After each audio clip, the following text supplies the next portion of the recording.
Hi friends, good evening friends. ఆహా, ఏమి ఈ సృష్టి! పంటలకు వస్తుంది ఒక్కసారిగా అతివృష్టి, లేకుంటే పేద కడుపులు కాలేటట్టు చేస్తుంది అనావృష్టి. సృష్టిని గూర్చి వ్రాయలేదు ఎవరూ హిస్టరీ, కానీ అదే చేస్తుంది ఎంతో మిస్టరీ.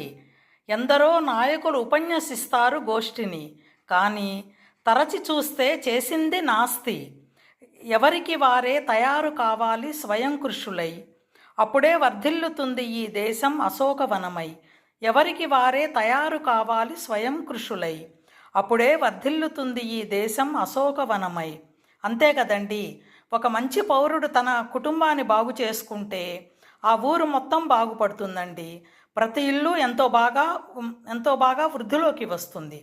అదేవిధంగా ఒక ఊరు తర్వాత రాష్ట్రము, దేశం మొత్తం ఎంతో వృద్ధిలోకి వస్తాయండి. మనమే కష్టపడాలండి. మనం కష్టపడి కనుక ముందుకు వెళితే మనం ముందుకు వెళ్ళామంటే మనకెంతో అభివృద్ధి ఉంటుందండి. అశోకవనం అంటే శోకమే లేని దేశాన్ని తయారు చేయొచ్చు. మనం అభివృద్ధి పదంలోకి వెళ్ళొచ్చండి. అంతే కదండి.